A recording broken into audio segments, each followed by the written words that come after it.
हम लोगों ने कल पढ़ा था 14वें श्लोक में कि जो वाणी भगवान के अलावा कुछ व्याख्यान करती है वह बुद्धि को किस प्रकार घुमा देती है, जैसे कोई नाव चक्रवात में फंसी हो और कहीं भी जिस प्रकार से वो नाव स्थिरता को प्राप्त नहीं करती, उसी प्रकार से ऐसी बुद्धि इन वाक्यों को सुन करके जो शास्त्र में भी वर्णित हैं भ्रमित हो जाती है।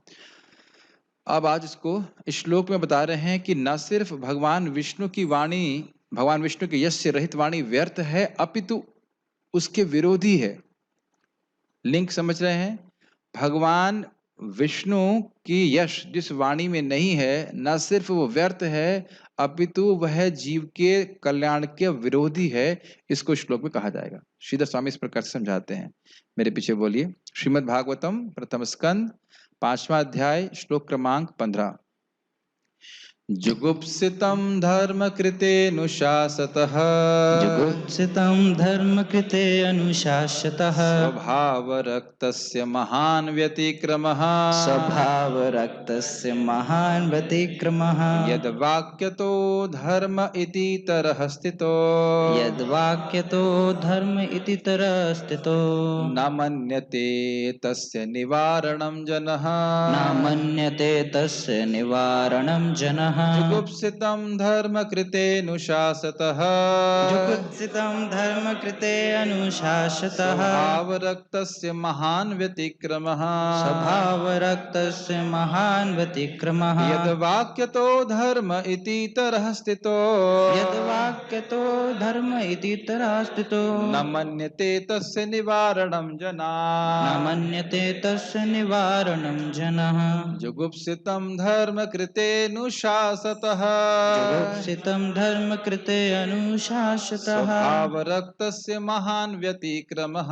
स्वभावरक्तस्य महान् व्यतिक्रमः यद्वाक्यतो धर्म इति तरः स्थितो यद्वाक्यतो धर्म इति तरः स्थितो न मन्यते तस्य निवारणं जनः न मन्यते तस्य निवारणं जनः जुगुप्सितं धर्म कृतेऽनुशासतः जुगुप्सितं धर्म कृते अनुशासतः स्वभावरक्तस्य महान् व्यतिक्रमः स्वभावरक्तस्य महान् व्यतिक्रमः यद्वाक्यतो धर्म इति तरः स्थितो यद्वाक्यतो धर्म इति तरः स्थितो न मन्यते तस्य निवारणं जनः न मन्यते तस्य निवारणं जनः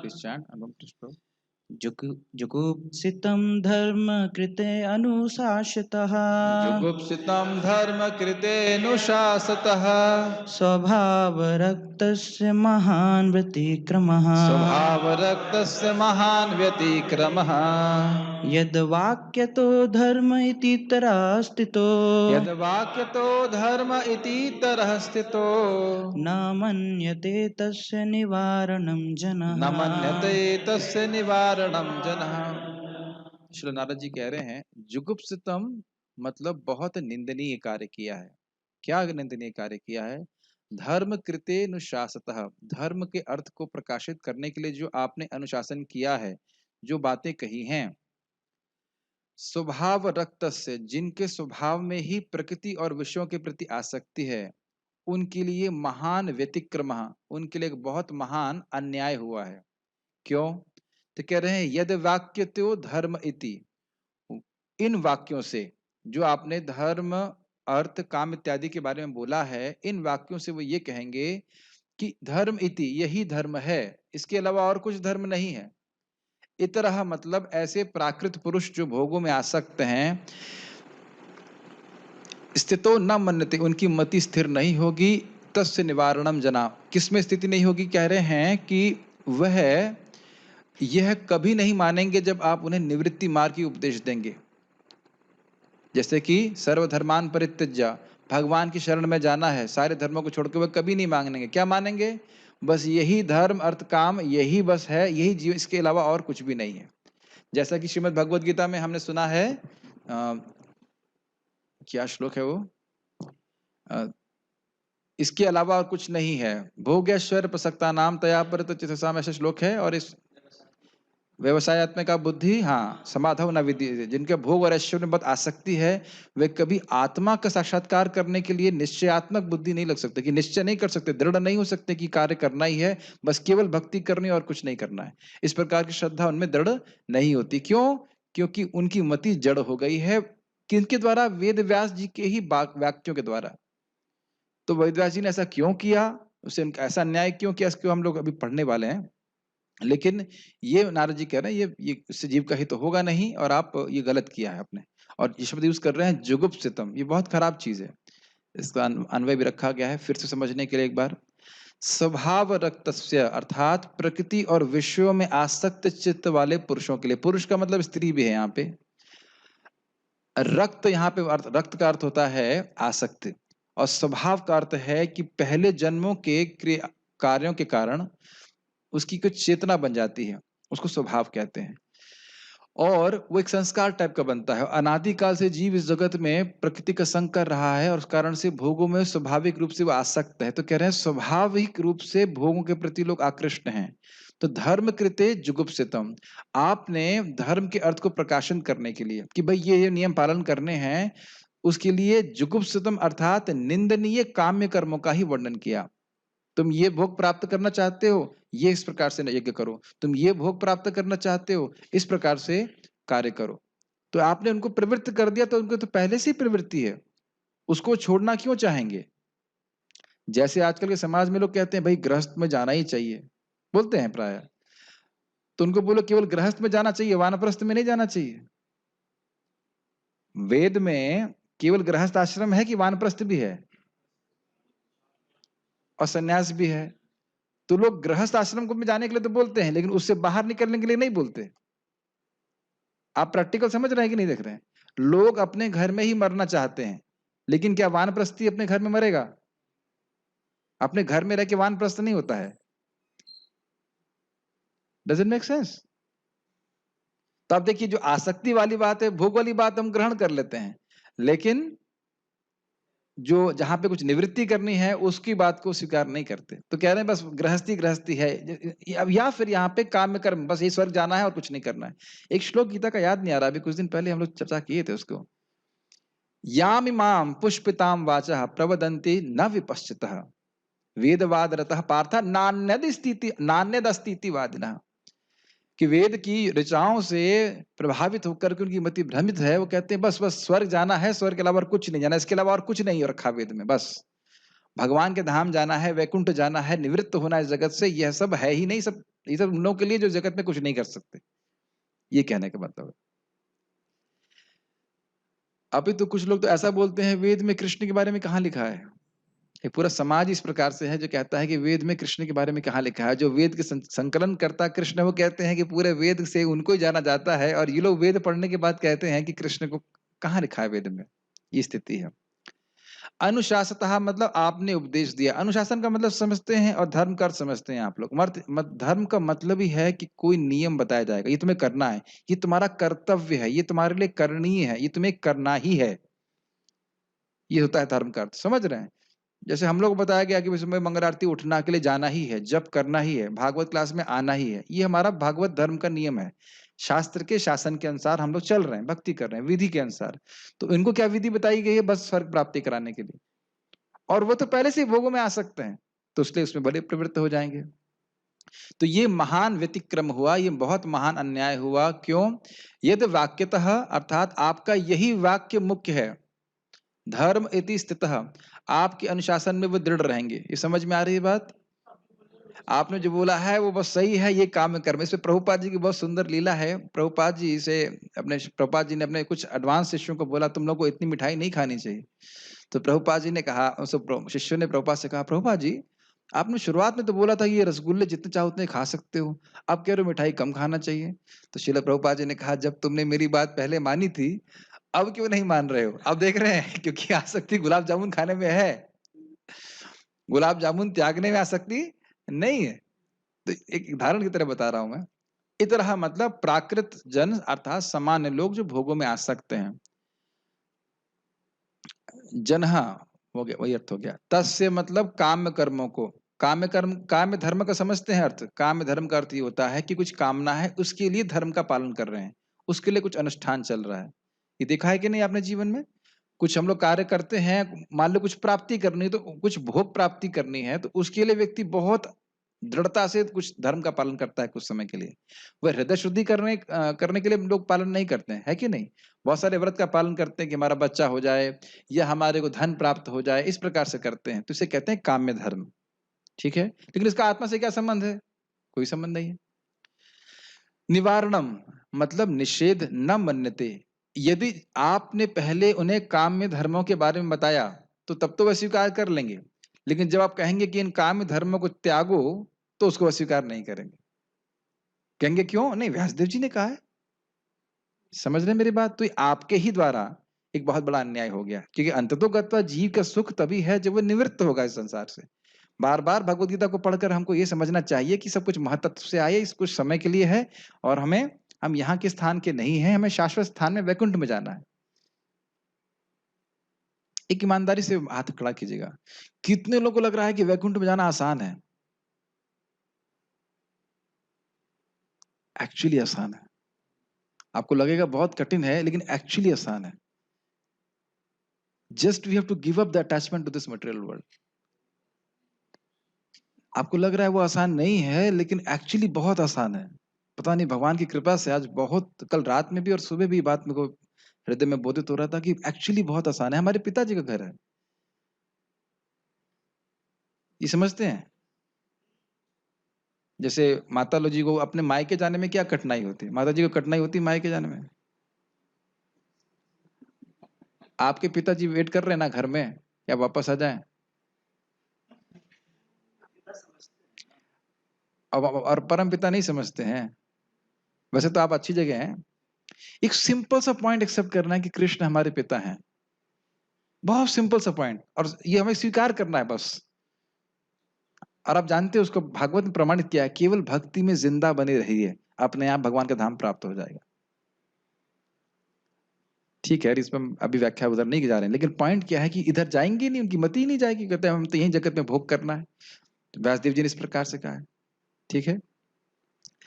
तो वह स्वीकार नहीं करेंगे, तो इस प्रकार से उनको मानव जीवन के द्वारा जो महान लाभ प्राप्त हो जाता है भगवान के धाम जाने का, वह सब प्राप्त नहीं हो पाएगा। और आप ही तो दिखाने वाले हो रास्ता भगवान के धाम का, तो आपने ऐसा कर दिया है, तो आपकी ही बात स्वीकार नहीं करेंगे, क्योंकि उनकी प्रवृत्ति ऐसी नहीं, तो उनके प्रति महान अन्याय होगा। अन्याय क्यों हुआ समझ में आ रहा है? लेकिन अब एक प्रश्न बनेगा कि व्यासदेव जी ने ऐसा किया ही क्यों? काम में धर्मों का मतलब क्यों प्रस्तुत किया है? तो उसको जरा देखेंगे। अनुवाद पढ़ते हैं प्रभुपाद जी, ठीक है? सामान्य लोगों में भोग करने की स्वाभाविक प्रवृत्ति होती है, और तुमने धर्म के नाम पर उन्हें वैसा करते रहने के लिए प्रोत्साहित किया है। यह अत्यंत घृणित तथा अत्यंत अनुचित है, क्योंकि वे लोग तुम्हारे उपदेशों के अनुसार मार्गदर्शन प्राप्त करते हैं, अतः वे ऐसे कार्यों को धर्म के नाम पर ग्रहण करेंगे और निषेधों को की भी परवाह नहीं करेंगे। ये समझ में आ रहा है? और एक इम्पॉर्टेंट बात है कि धर्म या कोई नियम जीव किसी से सुन करके ही समझ सकता है। अरे भाई, यहाँ पे भी ट्रैफिक के क्या नियम है, तो यह आपको पुलिस वाला बताता है या और कोई बताता है? अपने मन से हम कोई नियम समझ नहीं लेते, अपने मन से हम कोई मान लें कि वो नियम नहीं होता है। ठीक है, हमने चर्चा इसकी बहुत पहले कर चुके हैं कि इस जगत में भी व्यक्ति नियम पालन करता है, और नियम पालन करने के दो एस्पेक्ट हैं, नहीं करोगे तो दंड मिलेगा और करोगे तो पुरस्कार प्राप्त होगा, फायदा प्राप्त होगा। तो अब यही चीज यहाँ पे भी बताया जा रहा है व्यासदेव जी के द्वारा, क्या फायदा प्राप्त होगा? स्वर्ग मिलेगा तुमको हमेशा के लिए। क्या हमेशा के लिए स्वर्ग मिल सकता है? और अगर हमेशा के लिए स्वर्ग मिल भी जाए तो भी क्या जीव सुखी हो जाएगा? दोनों ही तरह से धोखेबाजी हो रही है कि नहीं हो रही है? ये दिख रहा है कि धोखेबाजी हो रही है कि नहीं? लेकिन जब ये बोला जा रहा है व्यासदेव जी के द्वारा भागवत में कि एक ही नाम से अनंत जन्मों के पाप कट जा रहे हैं, तब भी धोखेबाजी हो रही है? तब धोखेबाजी नहीं हो रही है, एकदम स्पष्ट है, और इतना गुह्य है, दुर्बोध है ये भागवत धर्म कि लोग समझ नहीं पाते, कभी-कभी तो विश्वास भी नहीं होता है। अरे इतनी छोटी सी चीज, बस केवल हरे हरे कृष्णा बोल दिया, पाप सारे नष्ट हो जाएंगे। बाहर के लोग समझ नहीं पाते इस बात को। ये बात स्वयं यमराज जी कहते बहुत दुर्बोध है। तो ये आपने प्रस्तुत नहीं किया ठीक से, तो लोग बस केवल काम कर्म को करते रहेंगे, काम धर्म को करते रहेंगे। भावार्थ दीपिका किसने लिखी है आपको पता है? श्रीला श्रीधर स्वामी, यस। इनकी टीका के बिल्कुल सटके ही चल रहे थे चक्रवर्ती पाद, तो हमने इनको ही इसमें टीका को हमने रखा है। इस तरह लिंक बता रहे हैं यहाँ पे, इस तरह श्री हरि के यश से रहित महाभारत आदि में जो धर्मों का वर्णन किया गया है वह केवल व्यर्थ ही नहीं है, अपितु वह विरुद्ध भी है। इस अर्थ का प्रतिपादन जुगुप्सितम इत्यादि श्लोक से किया। प्रतिपादन कर समझते हैं, प्रस्तुत किया गया यहाँ पे। क्या आपको लिंक समझ में आ रहा है? भगवान की महिमा का वर्णन तो नहीं किया, वो तो एक फालतू बात हुई, निरर्थक हुआ ये तो अलग बात है, लेकिन विपरीत अर्थक हो गया है। कोई हमारा मानव जीवन में हम भक्ति नहीं कर पाए, ये तो निष्फल हुआ ही, लेकिन साथ साथ भोगों में प्रवृत्त हो गए तो विफल, उल्टा अर्थ, उल्टी प्रवृत्ति बन गई। तो इसी प्रकार से यहाँ पे कह रहे हैं कि व्यर्थ तो हुआ ही, उससे कोई फायदा नहीं हुआ, और साथ ही विरुद्ध हो गया। विरुद्ध क्यों हो गया? क्योंकि वह भक्ति को स्वीकार ही नहीं करेंगे, प्रवृत्ति मार्ग में इतने लिप्त हो जाएंगे कि वे निवृत्ति मार्ग को स्वीकार ही नहीं करेंगे। क्या ये क्लियर हो जा रहा है या इसमें कोई कठिनाई हो रही है? ठीक है। जुगुप्सित का अर्थ है निंदित। इस प्रकार के जो काम कर्म हैं, उन कर्मों को करने से संसारी जीव स्वाभाविक रूप से लगा रहता है। काम्य कर्म समझ रहे हैं? भोग की वासना, कामना को से प्रेरित होकर के कोई कर्म करना। और क्या आप इस दुनिया में नहीं देख रहे हैं? स्वर्ग की बातों को छोड़ दीजिए, फिलहाल इस जगत में छोटी छोटी सिद्धि प्राप्त करने के लिए व्यक्ति बहुत उत्साहित रहता है। सिद्धि से मेरा मतलब जादू टोना नहीं, सिद्धि से मतलब इंजीनियर बन जाना, डॉक्टर बन जाना, अचीवमेंट्स, यस, थोड़ी थोड़ी सिद्धि मतलब प्रसिद्धि प्राप्त हो जाना। इसके लिए व्यक्ति कितनी मेहनत कर रहा है। हिमालय पर जाने से क्या फायदा होता है? हिमालय, मैं योगियों की बात नहीं कर रहा हूँ, माउंट एवरेस्ट पर चढ़ने से क्या फायदा होता है? कुछ भी फायदा नहीं होता है। और माउंट एवरेस्ट पे चढ़ना कठिन है कि 16 माला जप करना? माउंट एवरेस्ट पे चढ़ना। और सबसे ज्यादा फायदेमंद क्या है, 16 माला का जप या माउंट एवरेस्ट पे चढ़ना? तो आप कभी प्रश्न नहीं करते ये लोग चढ़ क्यों रहे हैं? और मान लीजिए वहां पे जाके झंडा गाड़ दिया तो उससे क्या हो जाएगा? तो आप देख रहे हैं किस प्रकार से लोग अब भौतिक कुछ सफलता प्राप्त करने के लिए कितना उद्यम कर रहे हैं। इनका स्वभाव है इस प्रकार से। इस पे भक्तिविनोद ठाकुर जी कहते हैं, जब मैं कर्मियों को देखता हूं कि बहुत प्रयास कर रहे हैं भोग प्राप्त करने के लिए, तो मुझे प्रेरणा मिलती है कि मैं भी भगवान की कीर्ति का प्रचार करने के लिए उतना ही उत्साहित हूं। We can take inspiration from everywhere, but not instruction from everywhere. समझ रहे? प्रेरणा हम कहीं से भी ले सकते हैं, लेकिन शिक्षा हर जगह से नहीं लेते। उनको आपने धार्मिक रूप से करने के लिए प्रेरणा की है, ये आपका एक बहुत बड़ा व्यतिक्रम है। क्या चीज? ये काम्य कर्म को धर्म बना के बोल दिया, यही करना, ये करना है। ये बहुत बड़ा अन्याय है। इसका कारण यह है कि उसी को मुख्य धर्म मानने वाले संसारी मनुष्यों को उन काम कर्म आदि से भिन्न तत्व ज्ञान के द्वारा यदि कोई दूसरा अथवा स्वयं आप ही निषेध करें, तो उस निषेध को वे संसारी जीव उचित नहीं मानते हैं। क्या ये लाइन समझ में आ रही है? आप वो कहेंगे तुम आत्मा हो तो वो समझेंगे नहीं। ठीक है। मुझे याद है हमारे एक रिश्तेदार थे, कई बार बोला है, तो बड़े भोगों में आविष्ट थी मतलब। तो मैंने उनको बोला कि भाई आप आत्मा हो, तो एकदम से क्रोधित हो गई वो। आत्मा है तो हम कुछ है ही नहीं, फिर तो हम कुछ है ही नहीं। हमने कहा ये कहाँ बोला कि आप कुछ नहीं है? मैंने बोला कि आप शरीर नहीं हो, आत्मा। पहला जीव, एक व्यक्ति जिसने न सिर्फ बात को अस्वीकार किया अपितु क्रोधित भी हो गया। देखिए एक भक्त अच्छा बोल रहे थे यहाँ पे, कह रहे थे प्रभु जी शास्त्र से सुनते हैं तो हम लगता है स्टैंडर्ड वो है, हम यहाँ पे पढ़े। हमने कहा यही शास्त्र का कार्य है।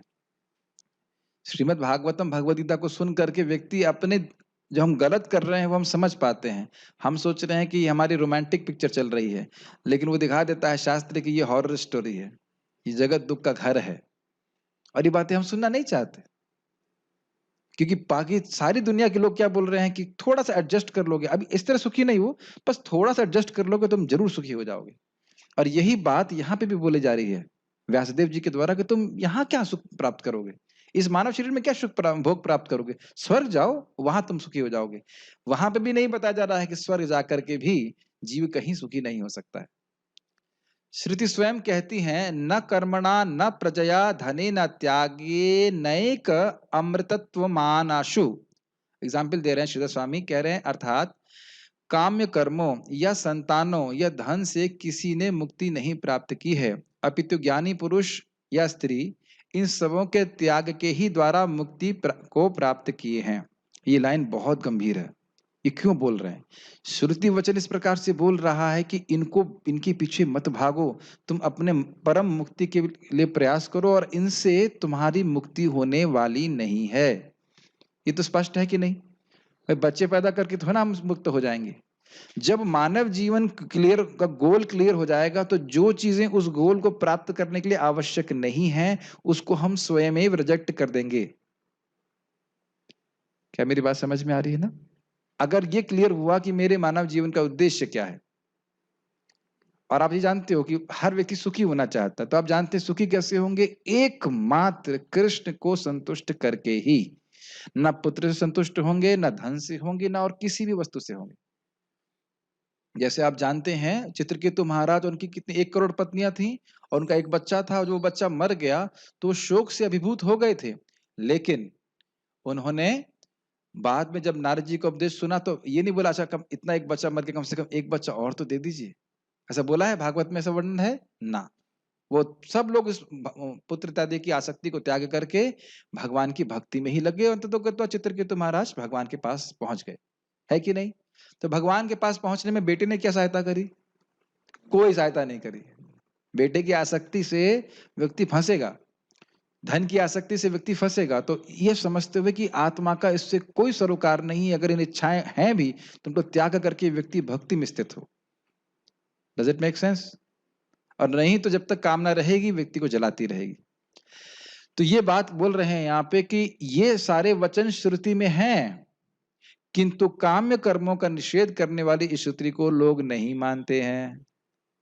ये सब नहीं है, ये सब उन लोगों के लिए है जो कुछ कर नहीं सकते। ठीक है, अभी हम उसको वर्णन करने वाले हैं। इन वाक्यों को सुनकर वे कहते हैं कि यह जो काम्य कर्मों का निषेध वाक्य है वह उन्हीं लोगों के लिए है जो लोग प्रवृत्ति मार्ग के अधिकारी नहीं हैं। मतलब जो अब बच्चे पैदा नहीं कर सकते, धन नहीं कमा सकते, वह सब ब्रह्मचारी सन्यासी हो जाएं, ये वो कहना चाहते हैं। मतांतर का उपयोग उपन्यास करते हुए कुमारल भट्ट ने कहा भी है, कोई फिलोसोफर रह गए हैं, तत्रैवं शक्यते वक्तुम येन्ये पंगभः आदयो नरः गृहस्थत्वं न शक्यन्ते कर्तुम तेषाम अन्यम विधि नैष्टिक ब्रह्मचर्यं वा परिव्राजकताथवा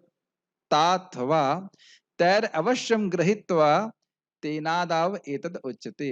यह कहा जा सकता है कि जो लोग लंगड़े तथा अंधे हैं, जो गृहस्थ का पालन करने में असमर्थ हैं, उन लोगों के लिए ही नैष्टिक ब्रह्मचर्य तथा सन्यास का विधान किया गया है। ये स्थिति है। हम लोग पार्थ प्रभु के गांव में गए थे, आपको याद है ना? एक लड़का कुछ क्या पागल सा था, फेल हो रहा था, तो क्या इसको ले जाइए ब्रह्मचारी बना दीजिए। हमने कहा अच्छा, और लड़का आईआईटी में सेलेक्ट हो जाता तब तब बोलते कि ब्रह्मचारी बना दो। ये स्थिति है, देखते हैं ना जगत में। हमारे एक और रिश्तेदार है, उनका लड़का बहुत दिन से परेशान है, मतलब प्रैक्टिकल मेरे से बड़े भाई हैं कजिन, तो पूरा जीवन कुछ कर नहीं पाए, तो कहते हैं इसको ले जाओ। हमने कहा भी किसी काम कर नहीं तो लेके आओ मैं। तो ये स्थिति है लोगों की, तो सोचते हैं कि अगर बुद्धिमान व्यक्ति है तो उसको भक्ति नहीं करना चाहिए, जबकि क्या है वो हम लोग सुनते हैं, कली दोष निधे राजन अस्ति ही एक महान गुणा कीर्तनादेव कृष्णस्तम। नहीं, ये नहीं। सुमेध वाला श्लोक क्या शुरुआत कैसे होती है? अरे जयंती सुमेधा तो मुझे याद आ रहा है, कृष्ण वर्णम तसा कृष्णम संगोपांगास्त्र पार्षदम यज्ञ संकीर्तन प्राय यजंती ही सुमेधसा। जो सुमेधा लोग हैं जिनके पास बहुत बुद्धि है वह भगवान का भजन करते हैं। तो सारे बुद्धू लोग अगर इस्कॉन में आएंगे तो क्या ऐसा कोई भी आ सकता है, लेकिन केवल बुद्धू बुद्धू को भर दिया जाएगा, जो क्या कहते हैं एक्सपोर्ट क्वालिटी का माल है उसको अमेरिका भेज दिया जाए। मेरी बात समझ रहे ना?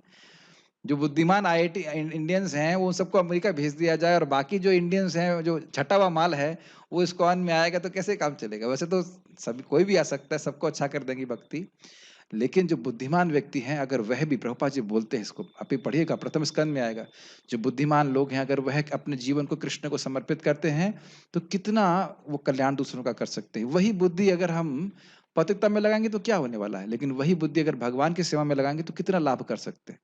हर कोई व्यक्ति शास्त्र मान लो समझ ना सके, लेकिन अगर व्याख्या किया जाए बुद्धिमान लोगों के द्वारा ब्राह्मण का गुण क्या है, तो अन्य लोग भी उसको सुन करके भगवत धर्म को स्वीकार करेंगे। गीता में सुना था ना, श्रुत्वा श्रुत्वा अन्येभ्य उपासते तेपि चाति तरन्ते व मृत्यु श्रुति परायणा। तो खुद धर्म नहीं जानते हैं, लेकिन अन्य कोई व्याख्या कर रहे हैं और व्याख्या की जानी चाहिए और वह उसको सुनते हैं, तो वह भागवत धर्म को स्वीकार करते हैं, तो वह भी मृत्यु से पार हो जाते हैं।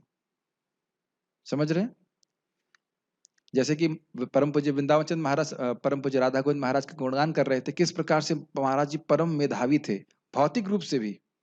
लेकिन महाराज श्री ने इस प्रकार से अपने जीवन को भागवत में लगाया, न सिर्फ पढ़ने में बल्कि इसका व्याख्यान करने में। तो आप सबका अनुभव है किस प्रकार से महाराज के श्लोक की व्याख्या करते हैं, ओह तुरंत समझ में आ जाता है कि नहीं? और वही महाराज आईएएस की तैयारी कर, एक एग्जाम्पल दे रहा हूँ, आईएएस की तैयारी करते, आईआईटी की तैयारी करते, तो क्या होता? कुछ भी नहीं होता। समझ रहे ना मेरी बात? अतएव उन लोगों को नैष्ठिक ब्रह्मचर्य का इत्यादि का पालन अवश्य करना चाहिए। किन लोगों को? जो लंगड़े हैं, जो बुद्धू हैं, जो कुछ कर नहीं सकते, उन लोगों के लिए। तो ये शिक्षा नहीं है, ऐसा लोग कुछ फिलॉसफी में प्रस्तुत करते हैं इस प्रकार से। प्रभुपाद इसको भी अपने तात्पर्य में रखते हैं। सारार्थ दर्शनी, मान लीजिए व्यासदेव कहें कि मैंने भगवान के यश को सामान्य लोगों को ग्रहण कराने के लिए महाभारत आदि शास्त्रों को रचा है, परंतु कामी लोगों को जो भगवत भक्ति के इच्छुक नहीं हैं, उनकी शास्त्र में प्रवृत्ति कराने के लिए पहले ग्राम्य सुख को प्रस्तुत किया है, किंतु यह मेरा वास्तविक तात्पर्य नहीं था। अब ये समझ में यहाँ पे व्याख्या ये हो रही है कि आखिरकार व्यासदेव जी ने ऐसा किया ही क्यों, काम्य कर्मों को क्यों वर्णन किया? क्योंकि देखिए कुछ लोग ऐसे हैं जो बिल्कुल वेद नहीं मानना चाहते, केवल अपनी इंद्रिय तृप्ति करना चाहते हैं। तो इन लोगों को वेद के दायरे में लाने के लिए कि कम से कम वेद की बात माने, इस प्रकार के वचन रखे गए हैं कि अरे तुम भोग चाहते हो, हम तुमको भोग प्रदान करेंगे, लेकिन थोड़ा सा नियम पालन करो, तुम इससे बहुत अच्छा भोग प्राप्त करोगे। तो उद्देश्य क्या है कि कम से कम यह महाभारत पढ़ना शुरू करेगा, ये वेद के बातों को इस प्रकार से स्वीकार करना शुरू करेगा, और धीरे धीरे अगर वह उन विधियों का पालन करेगा तो फिर वह शुद्ध होगा और क्रमशः उसका अधिकार बढ़ेगा, और अधिकार बढ़ करके वह भगवत गीता तक भी पहुंचेगा। वैसे ये भी अद्भुत बात है कि भगवत गीता भी अंत में रखी है, प्राय एकदम लास्ट में मान के चलिए, ऑलमोस्ट लास्ट में, विश्व भर में एकदम लास्ट में जाता है। तो वहां पे जाएगा और तब वह उसको सुनेगा, तो उसको वह स्वीकार कर पाएगा। लेकिन अगर शुरुआत में भगवत गीता दे दिया जाए तो वो लोग स्वीकार ही नहीं करेंगे। इसलिए मैंने इस प्रकार से अंततोगत मेरा यही बात थी कि मोक्ष धर्म या भगवत गीता को सुनने के लिए वह अधिकारी बन जाए। क्या आप समझ पा रहे हैं कि क्यों रखा गया था? ताकि कम से कम वह नियम तो पालन करना शुरू करे, ये बात। इसका जैसे कभी कभी लोग बोलते हैं 16 माला क्यों, तो प्रभुपाद जी ने कहा कि देखो अगर मैं 16 नहीं कहूंगा तो तुम 16 भी नहीं करने वाले। तो आज ये नियम बताया जा रहा है ताकि तुम एक दिन ऐसी स्थिति में चले जाओ या पहुंच जाओ कि 16 क्यों, 16,000 क्यों नहीं। लेकिन ये थोड़ा अलग बात है, मतलब ये तो सही है, भक्त भगवत धर्म का अनुशीलन है। लेकिन वहां पे बात ये है कि काम्य कर्मों को क्यों बताया गया, समझ में आ रहा है अमित प्रभु? काम्य कर्मों को क्यों बताया? यस तो बोल दिया आपने, यस यस प्रभु जी। समझ में आ रहा है कृष्णा काम्य कर्मों को क्यों बताया, अन्याय क्यों किया व्यासदेव जी ने? भगवान का अवतार होते हुए काम्य कर्मों का वर्णन क्यों किया? काम्य कर्म समझ में आ रहा है, पुत्र प्राप्ति करनी तो ये करो, ये यज्ञ करो तो स्वर्ग प्राप्ति होगी, ये स्त्री चाहिए तो ये करो। तो ये सब क्यों वर्णन किया गया है? ग्रेजुअली प्रोग्रेस करेंगे। कैसे प्रोग्रेस करेंगे भाई? देखो ऐसे स्त्री ढूंढेगा और कुछ स्त्री मिल जाएगी तो बहुत अच्छी स्त्री नहीं मिलेगी, तो व्यासदेव कहते तुम्हें अच्छी स्त्री चाहिए तो ये नियम पालन करो। तो जो नियम पालन करने के चक्कर में वो धीरे धीरे शुद्ध हो जाएगा, ये बात है। लेकिन अंततोगत्वा न स्त्री प्राप्त करके, न पुत्र प्राप्त करके, न धन प्राप्त करके किसी तरह जीव संतुष्ट नहीं हो सकता, इसलिए अन्याय ही है, भ्रमित होगा। और जब उसको भगवत गीता की बात सुनाई पड़ेगी, ये सर्वधर्मान परित्यज, तो वह स्वीकार नहीं करेगा। ये चीजें रहती। ये देखिएगा, एक बार एक भक्त बता रहे थे दिल्ली में, एक व्यक्ति आया उनके संग में, भक्तों के संग में, बाद में बोला जो मुझे यहाँ पे मुझे चाहिए वो तो यहाँ मिल ही नहीं रहा है, पे छोड़ दिया उसने। ऑब्वियसली थोड़ा बहुत हरे कृष्णा करा तो फायदा तो होगा, लेकिन प्राय लोग अपनी भोग प्रवृत्ति में लगे रहते हैं। इसका प्रमाण विदुर जी के वाक्य हैं। ये भागवत का श्लोक है, मुनिर विविक्षुर भगवद गुणानाम सखा पिते भारत माह कृष्ण यस्मिन् नृणाम ग्राम्य सुखानुवादेर मतिर गृहीतान हरे कथायाम। आपके मित्र महर्षि कृष्ण द्वैपायन व्यास पहले अपने महान ग्रंथ महाभारत में भगवान के दिव्य गुणों का वर्णन कर चुके हैं, किंतु इसका सारा उद्देश्य सामान्य जन का ध्यान लौकिक कथाओं को सुनने के प्रति उनके प्रबल आकर्षण के माध्यम से कृष्ण कथा भगवत गीता की ओर आकृष्ट करना है। ये लाइन समझ में आ रही है कि इतनी सारी बातें, उसने उसको मारा, ये पॉलिटिक्स चल रही है, भीम को उसने मारा, जहर दिया, ये सब सुनना बड़ा अच्छा लगता है लोगों को। तो ये सब जो है सुनने की प्रवृत्ति करते करते करते करते उनको अंततो गत्वा ब्रह्म ज्ञान ब्रह्म विद्या भगवत गीता तक लाने की बात थी। ये बात वो कह रहे हैं। ये बोल रहे हैं विदुर जी मैत्री मुनि से। मैत्री मुनि के मित्र हैं श्रीला व्यासदेव।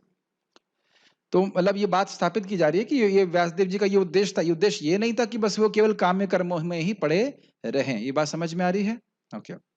यह सत्य है, जैसा विदुर जी ने कहा है, लोगों को भगवत उपासना में लगाने के लिए आपने उन्हें कर्म की शिक्षा दी है, जो कि जुगुप्सित है। जुगुप्सित मतलब निंदनीय है। परंतु इस कारण से भौतिकतावादी लोगों के लिए एक महान उपद्रव उपस्थित हो गया है। कैसे?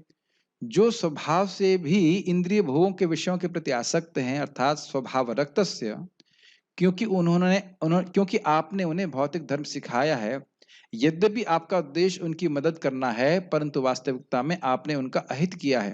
ये बातें समझ में आ रही हैं या नहीं आ रही? आ रहा, बहुत इजी है। वह कैसे?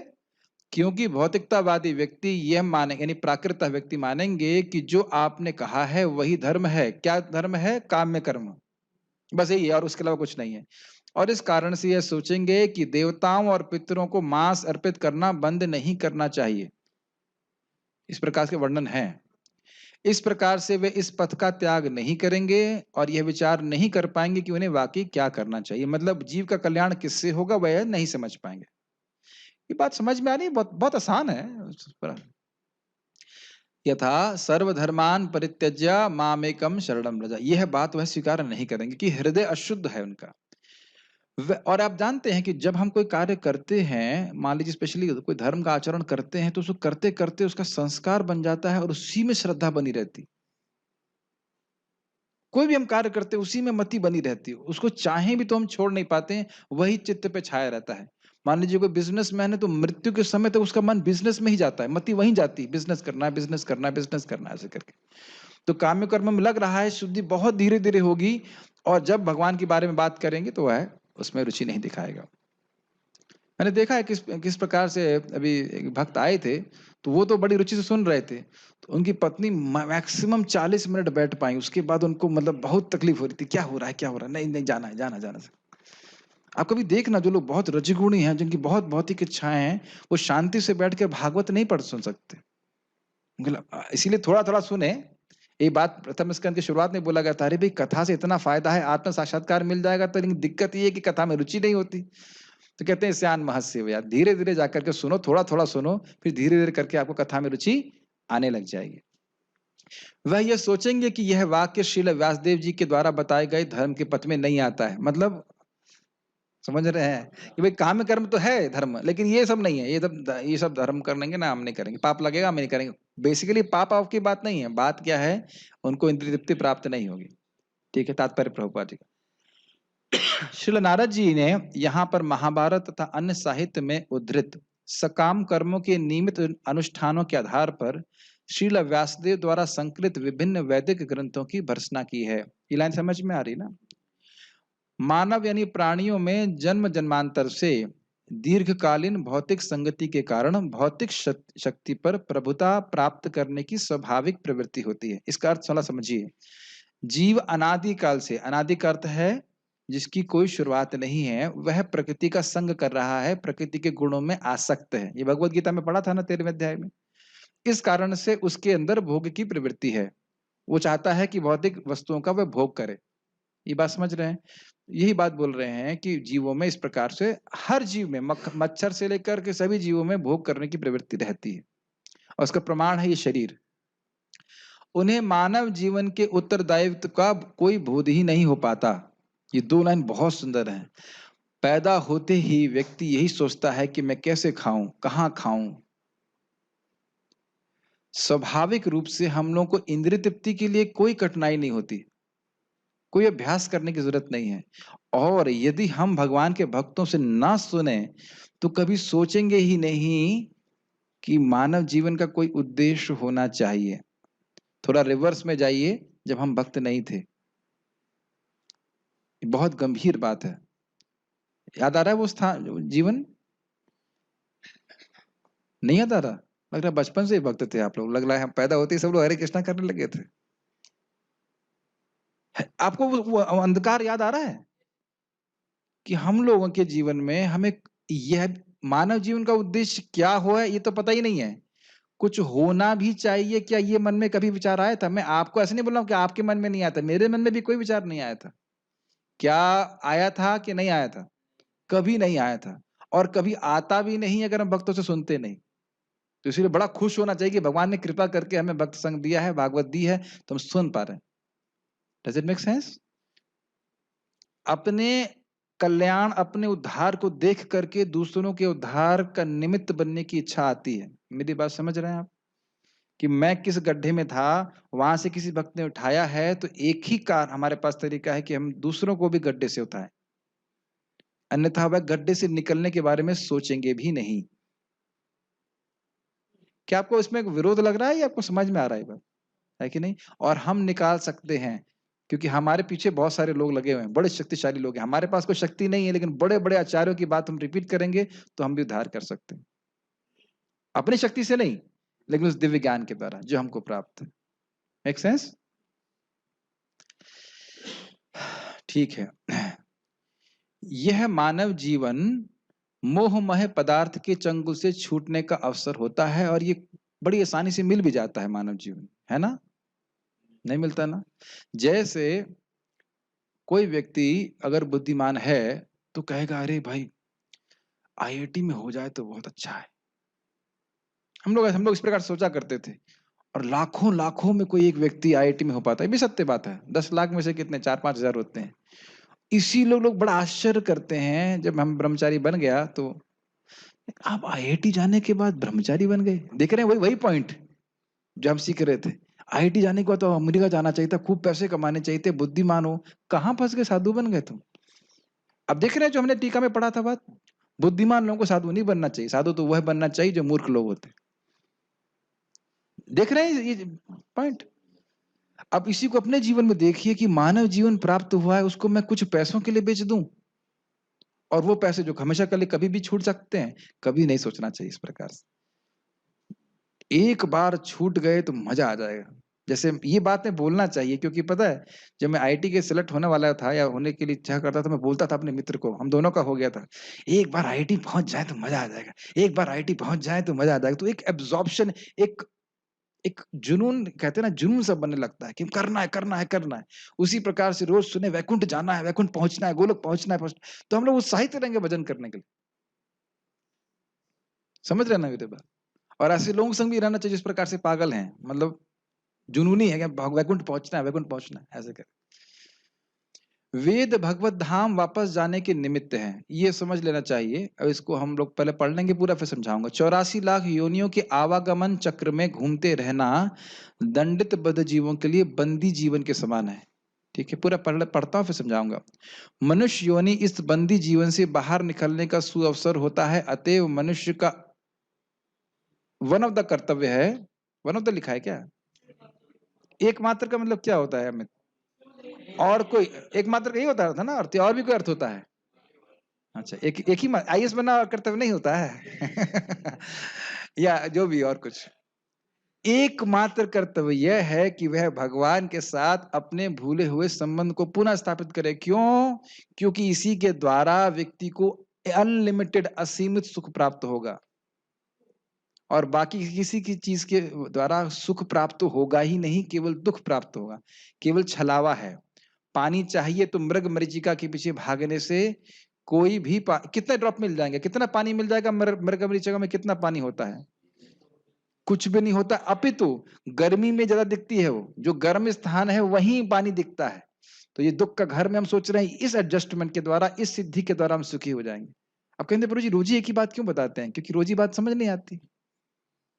किसी भी एडजस्टमेंट के द्वारा ना मैं सुखी हो सकता हूं, ना मैं अपने रिश्तेदारों को सुखी कर सकता हूं। ना कोई कल्याण नहीं कर सकता। उनकी बात समझ में आ रही है? कोई भी ब्रह्मचारी इसलिए घर मत जाना कि माता-पिता के संग कुछ परेशानी हो, उनको एडजस्ट करके ठीक कर सकते हो, नहीं कर सकते। आपकी आँखों के सामने वो उतना ही दुःख भोगेंगे जितना आप आपकी आँखों से दूर रहते हुए। आप कुछ नहीं कर सकते। मेरी माताजी यहाँ बैठी हैं, डायबिटीज़ है तो मैं कुछ कर सकता हूँ क्या? क्यों माताजी कुछ कर सकता हूँ? कुछ नहीं कर सकता। घुटने में दर्द है मैं कुछ कर सकता हूँ? कुछ नहीं कर सकता। मेरे शरीर में कष्ट है कुछ कर सकती हूँ? कुछ भी नहीं कर सकते। दिमाग में हाँ, तो भक्ति कर रहे हैं तो ठीक है, भक्ति कर रहे हैं तो ठीक है, लेकिन अन्यथा हम कुछ भी नहीं कर सकते, किसी के कर्म को बिल्कुल निर्धारित चेंज नहीं कर सकते। खुद भक्ति करोगे तो ज़रूर कल्याण कर दोगे। कन्विंस्ड रहना चाहिए। समझ रहे हैं मेरी बात? ये मैं नहीं बोल रहा हूँ, कन्विंस रहना चाहिए, शास्त्र बोल रहा है इस प्रकार से। दृढ़ता से भक्ति कर रहे हैं। तो जब तक हम अपने संबंध को भगवान से जागृत नहीं करते, हम हमेशा दुखी रहेंगे। अब बात ये आ रही है कि वेद क्यों किस प्रकार से कार्य करते हैं, फिर मैं समझा रहा हूँ। जो जीव भोग रहा है, भोगने का प्रयास कर रहा है, वेद कहता है चलो कम से कम मेरी बात किसी तरह से तो माने। तो फिर वह उनको ऐसी बातें बोलते हैं, तुम्हें भोग ही करना है तो कम से कम ये नियम पालन करो। भक्ति के बारे में अभी नहीं बता रहे हैं। तो अब वह उन नियमों को स्वीकार ही नहीं कर रहे, हमें चाहिए ही नहीं, हमें भक्ति चाहिए ही नहीं, हमें तो भोग चाहिए। तो तुम्हें भोग चाहिए तो ठीक है, ये नियम पालन करो। नियम पालन करोगे, काम्य धर्म को, तो तुम्हें स्वर्ग मिल जाएगा, तुम्हें बहुत अच्छा धन मिल जाएगा। इस प्रकार की बातें, इसे बहिर्मुख लोगों के लिए बाह्य बातें बोली जाती है इस प्रकार से। तो उस प्रकार से जो ग्रहण करते हैं, तो फिर वह धीरे-धीरे वेद की बात मानने लगते हैं। कम से कम उनके जीवन में कुछ नियम आता है। एकदम अनियमित भोग करेंगे तो नरक जाएँगे। ये बात समझ रहे हैं? तो इस प्रकार धीरे-धीरे करके वह प्रगति करते हैं। जैसे कि कोई मांस खाना चाहता है तो उसको प्रभुपाद बताएँगे इस बात को, कहेंगे ठीक है तुम रोज़ अपने मन से मांस नहीं खाओ, लेकिन मांस खाने के कुछ नियम हैं। अमावस्या के दिन स्वयं जाके बकरा काटना होगा और उसके प्रकार से तुम ये कार्य कर सकते हो। लेकिन अभी क्या प्रॉब्लम होगा उसको देखते हैं। ऐसी परिस्थितियों में धार्मिक कृत्यों की आड़ में इंद्रिय भोग की योजना बनाने को प्रोत्साहन नहीं दिया जाना चाहिए। मतलब कि मानव जीवन बहुत बहुमूल्य है और धर्म के नाम पर यह है प्रोत्साहन नहीं देना चाहिए कि तुम भोग प्राप्त करो उसके द्वारा। ठीक है? मानव शक्ति के ऐसे विक्षेप से पथभ्रष्ट सभ्यता का जन्म होता है। विक्षेप मतलब होता है डिस्ट्रैक्शन। डिस्ट्रैक्शन समझ रहे हैं? मतलब इस रोड पे जा रहे हैं, कुछ गलत बता दिया तो साइड में चले गए, किनारे चले गए। इसीलिए विक्षेप कह रहे हैं। पथभ्रष्ट सभ्यता का जन्म होता है। कौन सी पथभ्रष्ट सभ्यता? मतलब पथ होना चाहिए भगवान की तरफ, लेकिन पथ कहाँ जा रहा है? इंद्रिय भोग की तरफ, जो उनको और बांध देगा। श्रील व्यासदेव महाभारत इत्यादि में वैदिक व्याख्या के प्रमाण स्वरूप हैं। अतः उनके द्वारा किसी भी रूप में इंद्रिय भोग को प्रोत्साहन देना आध्यात्मिक विकास में भारी अवरोध है, क्योंकि लोग उन भौतिक कार्यों को त्यागना नहीं चाहेंगे जो उन्हें भव बंधन में जकड़े हुए हैं। ये बात स्पष्ट है। भोगों की वजह से हम फंसे हुए हैं और जो लोग हमारे अथॉरिटी हैं, अगर वह हमको भोग की ओर प्रवृत्त करेंगे तो हमको वो और फंसाएंगे। और यही भौतिकतावादी समाज में रहने की सबसे बड़ी कठिनाई है। क्या कर रहे हो? तो अपना जीवन व्यर्थ कर रहे हो हरे कृष्णा करके। क्या ये बातें नहीं सुनी आपने? और जब हम बार बार सुनेंगे तो हमको लगेगा यहाँ हम तो वाकई जीवन व्यर्थ कर रहे हैं हरे कृष्णा करके। नहीं लगेगा क्योंकि आप भक्तों के संग में सुन रही हैं। जब मैं ज्वाइन कर रहा था तब रो रही थी कि नहीं रो रही थी? फिर तो ज्ञान इसीलिए नहीं था क्योंकि समाज इस प्रकार से बोल रहा था। अरे समाज क्या कहेगा, लड़का ब्रह्मचारी बन जा रहा है, ये आईआईटी करके पागल हो गया है। तो इस प्रकार से मैं बोल रहा हूँ कि ये सामान्य बात नहीं बोल रहा हूँ। अगर भौतिकतावादी लोगों का संग करेंगे तो यही बोलेंगे कि तुम तो टाइम बर्बाद कर रहे हो। तो हमको लगेगा हाँ हम वाकई टाइम बर्बाद कर रहे हैं। और हमें अन्य लोगों के संग देखो कितना आगे निकल रहे वो, कितना आगे निकल रहे वो, ये बात बोलते हैं। ये क्या आपने अपने जीवन में होता हुआ देखा है इस प्रकार से? आप देखते उस व्यक्ति का जॉब लग गया, उसका लग गया, ऐसा करके। यहाँ तक कि आश्रम में रहने हुए भी एक बार ऐसे मैंने किसी भक्त से ही दूसरे भक्त के बारे में सुन लिया, मेरा जूनियर था आईआईटी का, कि वह तो ऑक्सफोर्ड यूनिवर्सिटी में पीएचडी कर रहा है। तो एक क्षण के लिए मेरे मन में आया कि मैं यहाँ क्या कर रहा हूँ? मैं घबरा गया, मैंने कहा बाप रे! इतना डेंजरस है। देखिए इतने साल से हम भक्ति कर रहे हैं, एक क्षण में मेरे मन में भी आ गया कि मैं क्या कर रहा हूँ। तब मैंने देखा कि वो जो बात बोला था ना मैं, कि जो आपको बोल रहा है, जिस चीज को उपादेय मानता है, महान मानता है, वो जब बोलता है तो उससे आपके चित्त प्रभाव होता है। मेरी बात समझ रहे हैं? तो ऐसे लोगों का जो भोग को महान मानते हैं कभी नहीं सुनना चाहिए। ऑब्वियसली मुझे पता है कि ऑक्सफोर्ड में जाने वाला नहीं हूं मैं कभी भी, लेकिन मुझे पता है जस्ट कंप्लीट यूजलेसनेस मानव जीवन की दृष्टि से। लोग भले स्वीकार नहीं करेंगे लेकिन एक्चुअली यूजलेस है। मुझे एक बात याद भी है, आईआईटी में हमारे एक सीनियर ने आत्महत्या कर ली थी। उसका डी या कुछ ऐसा आया था। तो हमारे एक सर थे डॉक्टर प्रोफेसर मलिक, बड़े प्रसिद्ध थे वो, 30-40 साल उनको था मैकेनिकल इंजीनियर के। तो उनका वक्तव्य था कि अरे इस मूर्ख को पता नहीं है कि 40 साल से जो मैं रिसर्च कर रहा हूँ वो सब यूजलेस है। तुम्हारा एक सब्जेक्ट में डी लग गया तो तुमने आत्महत्या कर ली, मूर्ख कहीं का।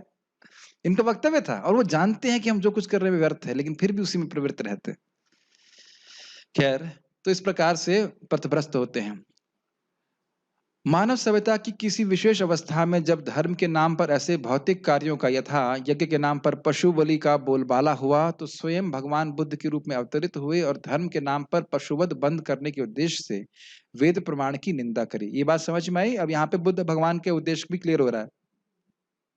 लोग पशुवध को तो स्वीकार करेंगे क्योंकि मुर्गा खाने को मिलेगा या मांस खाने को मिलेगा, लेकिन उसके नियम पालन नहीं करेंगे तो क्या होगा? दुर्गति होगी और केवल अत्याचार बढ़ेगा।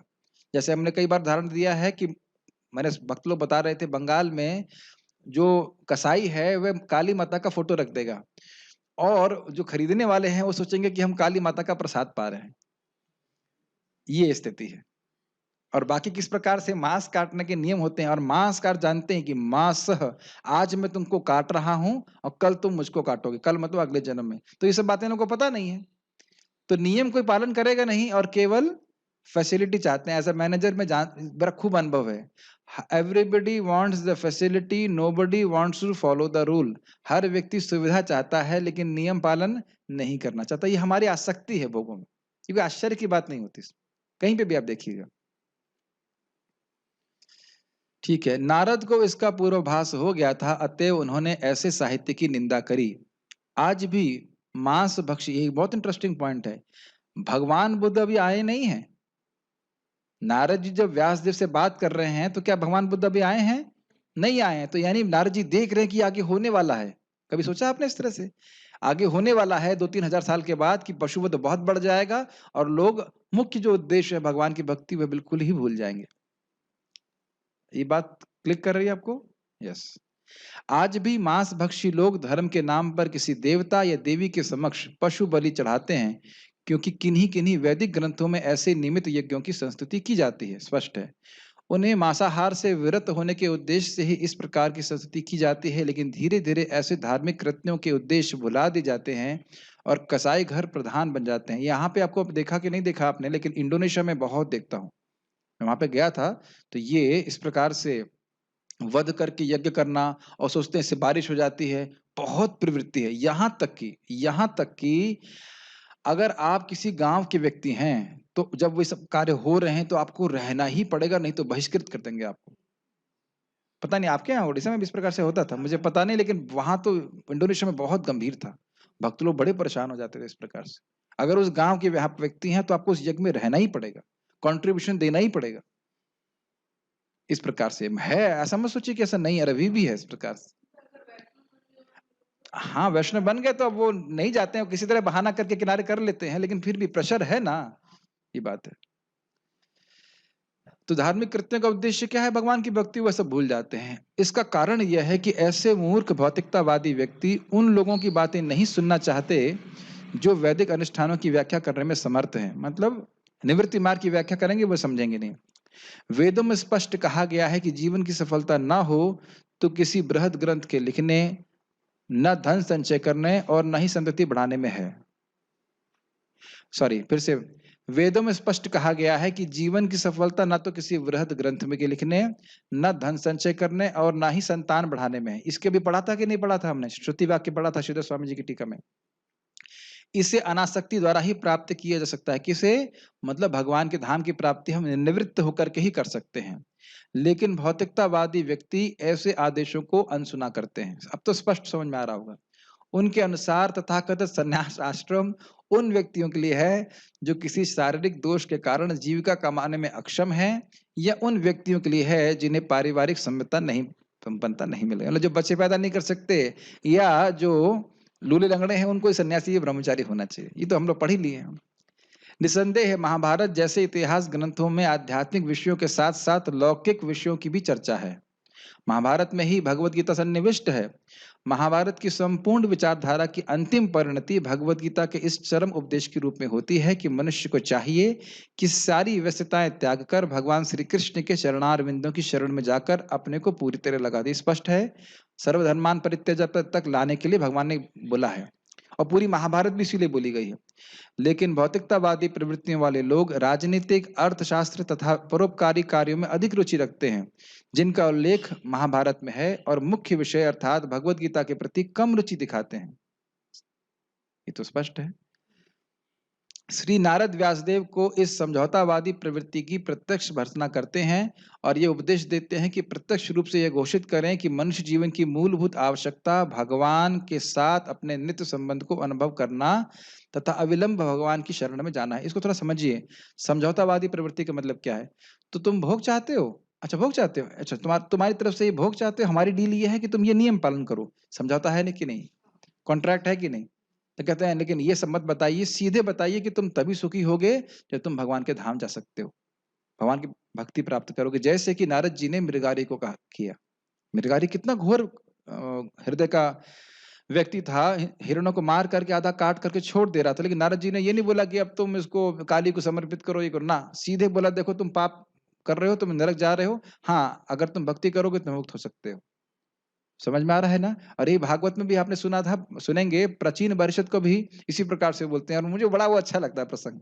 प्रश्न करते हैं नारद जी से कि अरे मैंने इतने यज्ञ कर दिए, तो क्या ये जितने ब्राह्मण थे इनको पता नहीं था कि मानव जीवन का लक्ष्य क्या है, या मैं अयोग्य था? आप लोग जानते हैं उस बात को, लेकिन बोलने में बड़ा अच्छा लगता है। नारद जी कहते नहीं, उनको ही पता नहीं था।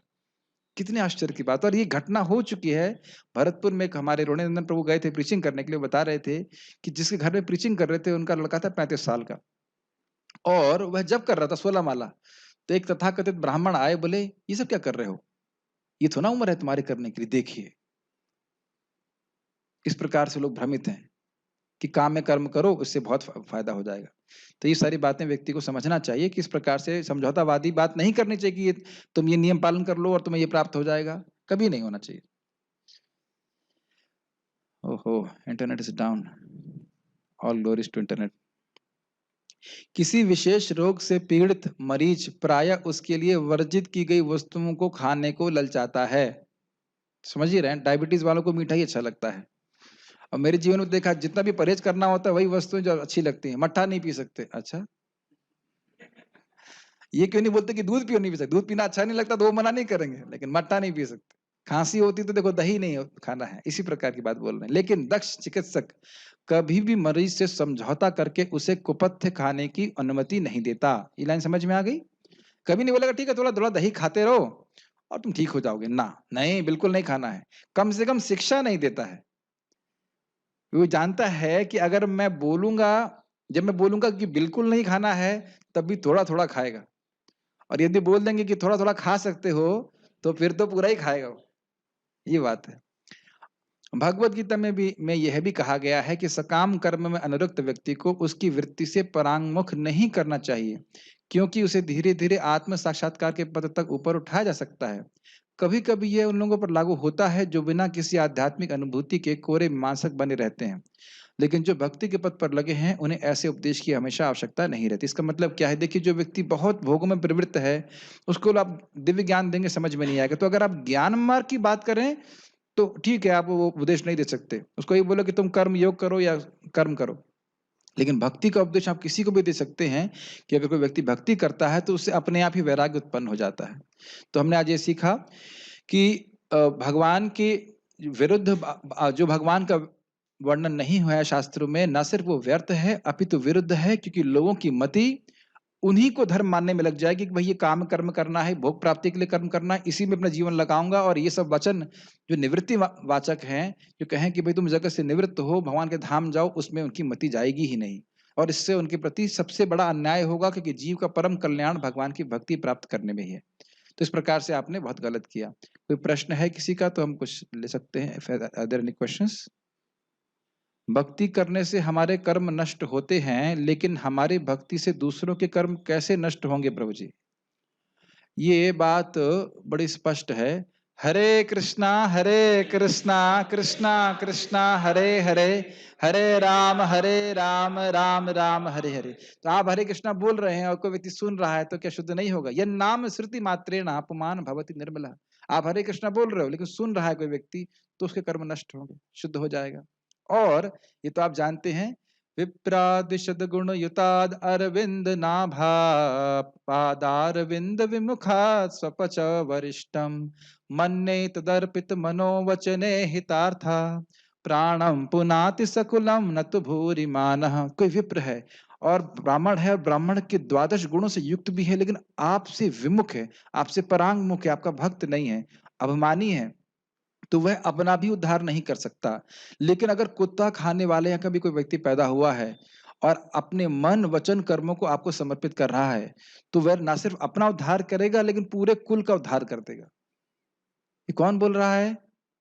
प्रहलाद महाराज बोल रहे हैं। ये भागवत का मुख्य, ये इस प्रकार के श्लोक सुनता है व्यक्ति तो फिर क्या सोचेगा, ना ना ये सब काम कर्म मैं क्यों करूं, मैं भगवान की भक्ति करूंगा, उससे मेरा भी उद्धार होगा और बाकी लोग का भी उद्धार होगा। परम पूज्य वृंदावन चंद्र महाराज से मैंने पूछा, प्रभु जी लड़के का तो समझ में आ रहा है, लड़की का, क्योंकि लड़की भक्ति करे तो क्या? तो महाराज बड़ा अच्छा उत्तर दिए कि भाई लड़की का संबंध तो दोनों तरफ से होता है, ससुराल से भी और मायके से भी। तो अगर लड़की भक्ति करती है तो दोनों तरफ का उद्धार करेगी।